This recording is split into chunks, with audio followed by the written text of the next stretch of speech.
మేడ్చల్ జిల్లా శామీర్పేట పిఎస్ పరిధిలోని ఓఆర్ఆర్ పై కారులో మంటలు చెలరేగాయి. ఈ ఘటనలో కారు పూర్తిగా కాలిపోయింది. అయితే మంటల్లో చిక్కుకుని డ్రైవర్ సజీవ దహనమయ్యాడు. అకస్మాత్తుగా కారులో మంటలు చెలరేగడంతో డ్రైవర్ కారు నుంచి బయటకు రాలేకపోయాడు. శామీర్పేట నుంచి కీసరకు వెళ్తున్న సమయంలో లియోనియో రెస్టారెంట్ వద్ద ఈ ఘటన జరిగింది.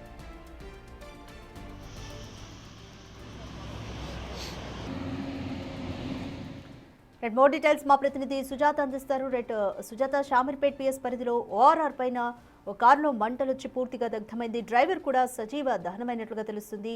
సో మంటలు రావడానికి గల కారణం ఏంటి? Complete details.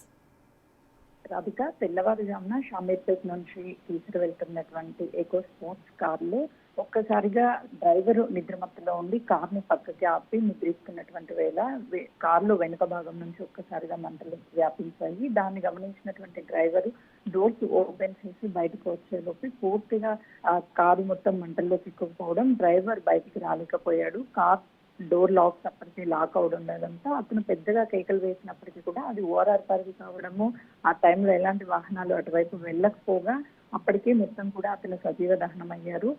కొద్దిసేపటి తర్వాత, అంటే తెల్లవారుజామున జరిగిన ఘటన కాబట్టి ఆ తర్వాత స్థానికులు చూసి వెంటనే పోలీసులకి కాల్ చేయగా ఫైర్ సహాయంతో ఆ మంటలను కూడా ఆర్పారు. అప్పటికే తను మృతి చెందినట్లు కూడా సజీవ దహనమైనట్లు పోలీసులు గుర్తించారు. కేసు నమోదు చేశారు. ప్రధానంగా తెల్లవారుజామున కారు పక్కకి ఆపడము, అందులో మంటలు చెలరేగడం, తను నిద్రమత్తులో ఉన్నటువంటి సమయంలోనే ఇదంతా జరిగింది అని చెప్పేసి పోలీసులు చెప్తున్నారు. దాంతో పాటు ఏసీలో నుంచి మంటలు ఏమన్నా చెలరేగి ఉండొచ్చు, అందుకే ఆ మంటలు వెనుక నుంచి వ్యాపించినప్పటికీ ముందు భాగంతో కూడా ఒక్కసారిగా మంటలు చెలరేగడం, డ్రైవర్ కూర్చున్నటువంటి సీటు భాగంలోకి డైరెక్ట్ గా ఆ మంటలు ఏసీ నుంచి రావడం కూడా ప్రధాన కారణంగా తెలుస్తుంది. ఈ కేసును కూడా పోలీసులు ఇన్వెస్టిగేషన్ చేస్తున్నారు. అంటే ఎక్కడికి సంబంధించినటువంటి వ్యక్తి, డ్రైవింగ్ నడుస్తున్నటువంటి వ్యక్తి ఎవరు అన్న వివరాలను కూడా సేకరిస్తున్నారు. కార్ నెంబర్ ఆధారంగా కార్ ఎవరి మీద రిజిస్ట్రేషన్ అయ్యింది, ఆ లొకేషన్ ఎక్కడ నుంచి, అంటే షామీర్పేట్ నుంచి తీసుకుని వెళ్తున్న దారిలో ఉన్నట్లుగా కూడా పోలీసులు గుర్తించారు. కాబట్టి ఇప్పటికీ ఇన్వెస్టిగేషన్ కూడా కొనసాగుతుంది. Thank you Sujatha.